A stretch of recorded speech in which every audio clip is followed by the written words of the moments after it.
Hello friends, welcome to my channel. দেশ এবং দেশের বাইরে থেকে যারা আজকে আমার ভিডিওটি কন্টিনিউ করেছেন প্রত্যেককে gardener tips with Kamal YouTube চ্যানেলে স্বাগতম। ছাদ বাগানে আজকের ভিডিওর আলোচনার বিষয়বস্তু অত্যন্ত গুরুত্বপূর্ণ একটি বিষয়, সেন্সিটিভ একটি বিষয়। আর এই যে ফলের গাছটি সম্পর্কে আলোচনা করব, এটি আমাদের প্রত্যেক ছাদ বাগানেই চাই, তার বাড়িতে হোক তার ছাদ বাগানে হোক। আর এই গাছটি হলো আঙুর গাছ। আঙুর গাছ নিয়ে বিস্তারিত এর আগে অনেক ভিডিও আমি দিয়েছি, তবে আজকের ভিডিওটি সম্পূর্ণ অন্য ধরনের। কারণ আঙুর গাছের রোপণ থেকে পরিচর্যা করতে আমাদের সবচেয়ে বেশি ডিফিকাল্ট লাগে।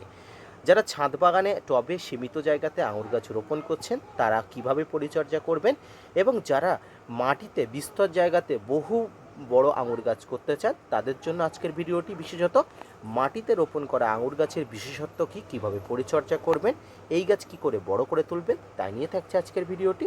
না স্কিপ করে কন্টিনিউ করুন।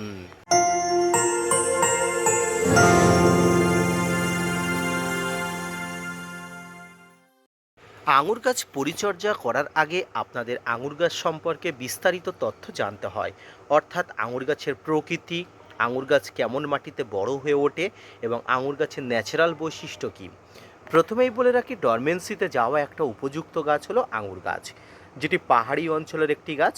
বর্তমানে এটি সমতলেও ভালো অভিযোজন ঘটাচ্ছে যদি কৃত্রিমভাবে পাহাড়ি অঞ্চলের মতো মাটি তৈরি করা যায়। বর্তমানে আমাদের মতো ছোট ছোট ছাদ বাগানিরা টবে বলুন বা বাড়ির আঙিনায় বলুন, ছোট্ট একটি জায়গাতে আঙুর গাছে রোপণ করছি।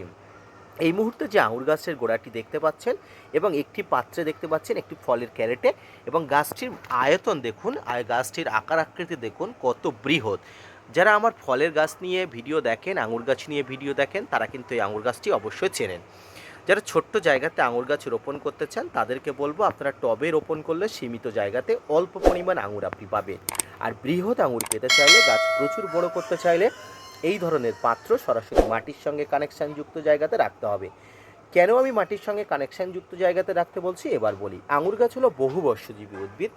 একবার গাছটিকে রোপণ করতে পারলে, গাছটিকে বাঁচিয়ে তুলতে পারলে বহু বছর বেঁচে থাকে সন্তার্পণে। প্রচুর ফল দেয়, প্রতি বছর কিন্তু হারভেস্ট করতে পারবেন। প্রতি বছর প্রুনিং করার ফলে প্রচুর পরিমাণ ফল দিতে সক্ষম। তাই যদি আপনারা এই ধরনের ফলের ক্যারেটে আঙুর গাছের সঠিক বা উপযুক্ত মাটি তৈরি করে আপনি গাছটি রোপণ করতে পারেন, তাহলে দেখবেন একদিন গাছটি প্রচুর বড় হবে। এবং এই পাত্রে কিন্তু গাছ রোপণ করার একটি বিশেষত্ব হলো, এর সঙ্গে কিন্তু মাটি দেখুন, এই যে শিকড়গুলো কিন্তু মাটির সঙ্গে মিশে গেছে। অ্যাকচুয়ালি গাছটি হয়তো ফলের ক্যারেটে, কিন্তু মাটি থেকে কিন্তু সমস্ত খাবার সংগ্রহ করতে পারছে। এই পদ্ধতিতে যদি গাছ আপনি রোপণ করতে পারেন তাহলে কিন্তু আপনি সঠিক পদ্ধতিতে গাছ রোপণ করেছেন। দেখুন, এখানে আমি যে গাছটি রোপণ করেছি একই পদ্ধতিতে এখানে আরও দুটো প্রজাতির গাছ কিন্তু বড় করে তুলছি। এবারে বলি মাটি। এই মাটিতে আপনি যে পরিমাণ মাটি নেবেন তার সঙ্গে বেশি অর্ধেক পরিমাণ এই যে নুড়ি কাকড়গুলো এগুলো নেবেন। আমি প্রথমেই বলেছি আঙুর গাছ পাহাড়ি অঞ্চলের গাছ, তাই পাহাড়ি অঞ্চলের মতো মাটি কিন্তু আপনাকে প্রস্তুত করতে হবে। যত পরিমাণ মাটি তত পরিমাণ পাথুরে নুড়ি আপনাকে প্রস্তুত করতে হবে। এর সঙ্গে আছে খাবার, অর্থাৎ খাবার না দিয়েও গাছ রোপণ করে কিন্তু গাছটি বড় করা যায়। আপনি গাছ বড় করার পরবর্তীতে কিন্তু খাবার দেবেন, তবে আগে গাছটি কিন্তু ভালো করে বাঁচিয়ে নিতে হবে। দেখুন, এই গাছটি দেখুন, শিকড়গুলো সব বাইরে বেরিয়ে গেছে এবং প্রচুর পরিমাণ শিকড় কিন্তু দেখতে পাচ্ছেন চারিদিক থেকে। জাস্ট লাইক আপনারা যদি দেখেন, চারিদিক থেকে কিন্তু বাইরে বেরিয়ে গেছে এবং মাটির সঙ্গে সরাসরি কানেক্টেড হয়ে গেছে। এভাবে আঙুর গাছকে বহু বছর বাঁচিয়ে রাখা যায়। যারা ফলের পাত্রে বা ছোট্ট পাত্রে করবেন তারা দেখবেন আঙুর গাছ লিমিটেড হবে, আঙুর গাছ বৃদ্ধি ভালো হবে না। তবে আমি বলবো আঙুর গাছ আপনি যদি মাটির সঙ্গে কানেক্টেড রাখতে পারেন তাহলে খুব ভালো হবে। এবার আছে আঙুর গাছের খাবার।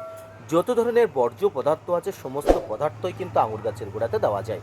মিশ্র সার হিসাবে এই খাবারগুলো আপনি প্রয়োগ করতে পারেন, রাসায়নিক খাবার হিসাবে তো দিতেই পারেন। ধীরে ধীরে সঠিকভাবে খাবার পেয়ে আঙুর গাছের দেখুন ম্যাচুরিটি হবে এবং এই গাছটির গোড়াটি আপনারা দেখুন কত বৃহৎ আকৃতির। যারা ছাদ বাগান করতে চান তারা কিন্তু এইভাবে ছাদ বাগানের উপরে সরাসরি গাছটি কিন্তু এইভাবে উপরের দিকে তুলে দিতে পারেন। আপনারা দেখুন এই গাছটি কিন্তু সরাসরি উপরের দিকে চলে গেছে এবং ছাদ বাগানে গিয়ে কিন্তু বিস্তার লাভ করেছে। সুপ্রিয় দর্শক মণ্ডলী, এইভাবেই কিন্তু ছাদ বাগানে আঙুর গাছের বিস্তার লাভ করানো যায়, প্রচুর পরিমাণ গাছ তৈরি করা যায় এবং এই গাছটিকে কাটাই ছাঁটাই বা প্রুনিং করে নতুন কিন্তু চারা গাছ দান করা যায়। দেখুন এখানে কিন্তু নতুন চারা গাছ তৈরি হচ্ছে বা রেডি হচ্ছে। এইভাবে কিন্তু আঙুর গাছকে লাগান, পরিচর্যা করুন, জিনগত বৈশিষ্ট্য জানুন এবং গাছকে সঠিকভাবে বড় করে তোলার পদ্ধতি সব কিছু জেনে নিয়ে গাছকে রোপণ করুন। সঠিক পদ্ধতিতে গাছ রোপণ করতে পারলে একটি ছোট্ট চারা গাছ সঠিকভাবে কিন্তু এত বৃহৎ আকৃতির আপনি করতে পারবেন। আজকের ভিডিওটি এই পর্যন্ত, আশা করি বুঝতে পেরেছেন। আঙুর গাছের মাটি নিয়ে যাদের দ্বিধাগ্রস্ত ছিল, আশা করি বোঝাতে পেরেছি। তাই আজকের ভিডিওটি কেমন লাগলো অবশ্যই জানাবেন। যদি ভালো লেগে থাকে অবশ্যই gardener tips with Kamal YouTube চ্যানেলকে সাপোর্ট করে ভিডিওটি শেয়ার করতে ভুলবেন না। ধন্যবাদ।